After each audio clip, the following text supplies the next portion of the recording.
14 साल की शादी, 3 बच्चे। फिर पत्नी ने कहा, अब मैं प्रेमी के साथ जाऊंगी। पति ने पूरे गांव के सामने हाथ पकड़कर विदा कर दिया। जिसे समझता था अपना देवर, पत्नी का उसी से 4 साल से चल रहा था अफेयर। आखिरकार पति ने पत्नी का प्रेमी संग भेज दिया। पति बोला तू उसी के साथ खुश है तो जा जी ले अपनी जिंदगी। शादी के 14 साल बाद पत्नी प्रेमी के साथ चली गई। गांव की पंचायत ने दी इजाजत। एक तरफ 14 साल का रिश्ता, 3 मासूम बच्चे और दूसरी तरफ 4 साल का अफेयर। इस कहानी का अंत आप भी सुनेंगे तो दंग रह जाएंगे। जी हाँ, बिहार के मुंगेर जिले में कासिम बाजार थाना क्षेत्र से आई ये खबर, जहां रोहित कुमार और गीता देवी की शादी 14 साल पहले हुई थी। वहीं दोनों के 3 बच्चे भी हैं। सब कुछ समान चल रहा, लेकिन करीब 4 साल पहले गीता देवी की जिंदगी में एक एंट्री होती है, राहुल की। राहुल कोई बाहर का व्यक्ति नहीं बल्कि गीता का रिश्तेदार में देवर लगता है। और मोहल्ले में रहने के कारण दोनों की मुलाकातें बढ़ती गई और धीरे धीरे यह रिश्ता दोस्ती से अफेयर में बदल गया। रोहित को जब इस रिश्ते की भनक लगी तो उसने गीता को समझाने की भरपूर कोशिश की, बच्चों का वास्ता भी दिया, समाज का डर दिखाया, मगर गीता पर प्रेमी राहुल का जादू इस कदर चढ़ चुका था कि वह किसी भी बात को मानने को तैयार नहीं थी। एक दिन गीता ने घर में जानबूझकर झगड़ा किया और प्रेमी राहुल के साथ फरार हो गई। यह पहली बार नहीं था, ये 4 साल पहले भी वह इसी तरह घर छोड़कर चली गई थी। मगर इस बार फर्क यह था कि गीता ने साफ साफ ऐलान कर दिया था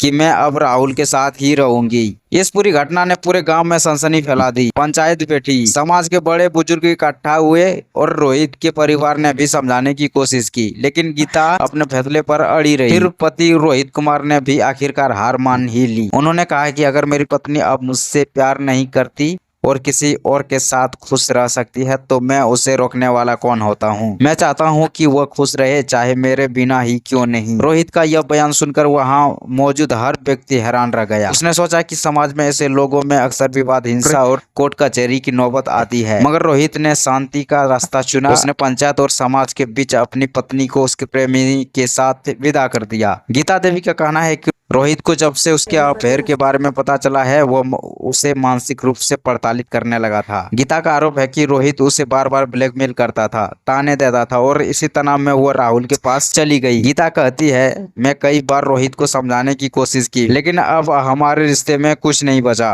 मगर वह जबरदस्ती साथ रहना चाहता था और मैं राहुल के साथ खुश हूँ और मैं उसी के साथ रहना चाहती हूँ। इस विवाद में पंचायत ने भी बड़ी भूमिका निभाई और गाँव के बुजुर्गों ने दोनों पक्षों की बात सुनी और समझदारी का परिचय देते हुए फैसला लिया कि जब पति पत्नी आपस सहमति से अलग होना चाहते हैं तो समाज को भी इसका सम्मान करना चाहिए। इसी सहमति के बाद गीता को उसके प्रेमी राहुल के साथ भेज दिया गया। तो दोस्तों, यह कहानी सिर्फ मुंगेर की ही नहीं है, हमारे समाज में भी रिश्तों की परिभाषा बदल रही है। मगर सवाल यही है कि क्या समाज इन बदलते रिश्तों को स्वीकार करने के लिए तैयार है? आप इस मामले पर क्या सोचते हैं? क्या गीता का फैसला सही था? क्या रोहित को शांत रहकर पत्नी को आजादी देना एक समझदारी भरा कदम था? अपनी राय कमेंट बॉक्स में जरूर बताएं और वीडियो पसंद आया तो लाइक करें, शेयर करें और ऐसे ही रियल और सनसनीखेज खबरों के लिए हमारे चैनल को सब्सक्राइब करना न भूलें। जय हिंद, वंदे मातरम।